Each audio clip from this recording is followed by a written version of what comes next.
اللہ رب محمد صلی اللہ علیہ وسلم نحن عباد محمد صلی اللہ علیہ وسلم۔ خدا بہتر جانے کہ تمہاری نیت کیا ہے جب تم اس طرح کی ویڈیو بناتے ہو، اور تمہارے اوپر اگر غور کر لیا جائے جس طرح سے تمہاری شبیر علی وارثی کے ساتھ میں جو ہے خاص شاگردی اور دوستی ہے، اور وہ تو جو ہے اگر آپ دیکھو گے تو شیعوں کے ہی پروگرام میں جاتا رہتا ہے تقریریں کرنے کے لیے۔ مجھے تمہارے بارے میں اتنا تو علم نہیں ہے کہ تم بھی جاتے ہو یا نہیں، پر تمہارے یوٹیوبز کی اور ویڈیو سے بتاتی ہے کہ تمہاری سوچ اور فکر کیا ہے۔ تو نہ جانے کیوں تم یہاں پر بیٹھ کر کے یہ بات کو لے کر آئے ہو، پیش کر رہے ہو اور کتابیں دکھا رہے ہو۔ تم نے تو کئی کتابوں کے نام بھی اس طریقے سے پڑھے کہ میں تو حیران ہو گیا کہ تمہیں اردو بھی اچھے سے آتی ہے یا نہیں۔ خیر، تم نے کتابیں پیش کری کہ دیکھو اس کتاب میں ہے، فلاں کتاب میں ہے، تو میرے کچھ سوالات ہیں تم سے۔ پہلا تو یہ،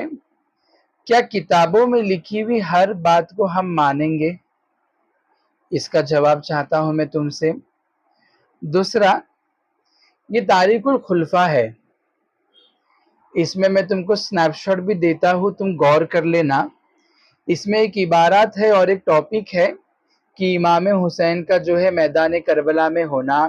اور ان کی شہادت کے بیان میں، اور یہ کتاب تم نے مجھے لگتا ہے کہ جتنے حوالے دیے اس میں سے تو یقیناً ایک بڑا نام ہے جو کہ امام اہل سنت امام جلال الدین سیوطی نور اللہ و مرکزہ کی کتاب ہے۔ تو اس میں انہوں نے جب یہ بحث چھیڑی امام علی مقام کی اور ان کی شہادت کی، تو لکھتے لکھتے وہ یہ لکھتے ہیں کہ اور جب دشمنوں نے ہر طرف سے غلبہ کر لیا تو آپ نے جو ہے صلح کرنے یا واپس چلا جانے یا یزید کے پاس جا کر ملاقات کرنے کی بات کی تاکہ اس سے بیعت کر لی جائے۔ اس کتاب میں وہ لکھا ہوا ہے، اور اسی کتاب میں یہ واقعہ بھی آپ نے لکھا ہوا ہے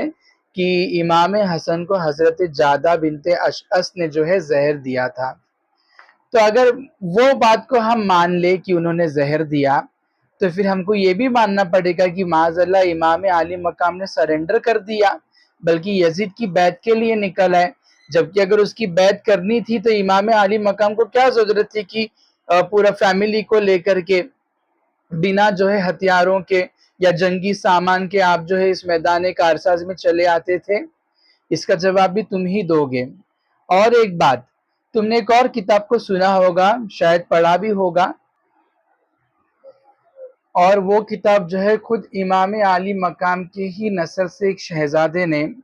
علامہ سعد الافاضل نعیم الدین مراد آبادی علیہ الرحمہ نے لکھا ہے سوانح کربلا میں۔ اس میں جو امام حسن کے واقعات یعنی آپ کی زندگی کی سیرت طیبہ سے کچھ باتوں کو لکھ کر جو ہے آپ نے بھی جب ان کی شہادت کا ذکر کیا، پیج نمبر 98 کے اوپر ہے یہ، اسے تم چیک کر لینا۔ تو 98 پھر 99 اور 100 پہ آپ آ کر کے جو ہے پھر 101 102 بھی ہے، پورا یہاں تک جو ہے آپ نے امام حسن کی شہادت کو بیان کیا ہے۔ اس میں انہوں نے بھی جو ہے حضرت جادہ بنت اشعث کے بارے میں جو ہے جس بات کو بیان کیا جاتا ہے اس کو انہوں نے یہاں پہ لکھا ہوا ہے۔ تو اس میں جو سوال تمہارے لیے نکل کر آتا ہے وہ یہ ہے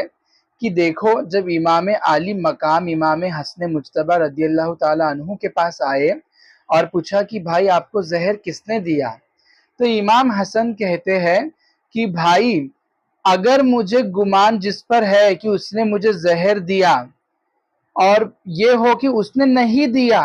تو میں نہیں چاہتا کہ میرے وجہ سے کوئی بے گناہ قتل ہو۔ دوسری بات، اور اگر مجھے جس پر گمان ہے کہ جس نے مجھے زہر دیا اور وہی ہے، تو اللہ بہتر بدلہ لینے والا ہے۔ پھر انہوں نے امام حسین کو یہ بات بتائی نہیں، نہ تو کبھی تواریخ میں یہ پتا چلتا ہے کہ امام علی مقام نے کسی پہ جو ہے کیس درج کرا، کوئی کورٹ کچہری کا معاملہ لگا یا آپ نے بدلہ لیا۔ تو امام علی مقام جو اس وقت امام حسن مجتبی رضی اللہ تعالیٰ عنہ کے پاس تھے ان کو نہیں پتا، تو بعد والے مورخین یا جو ہے مصنفین کو کیسے پتا چل گیا کہ انہوں نے ہی زہر دیا کر کے؟ یہ ساری باتیں کرنا اور پھر صحابہ پہ اور نیک لوگوں پہ تان اور بہتان بازی کرنا، یہ جس کا شیوا ہے وہ کرے۔ ہمارا تو یہی عقیدہ ہے،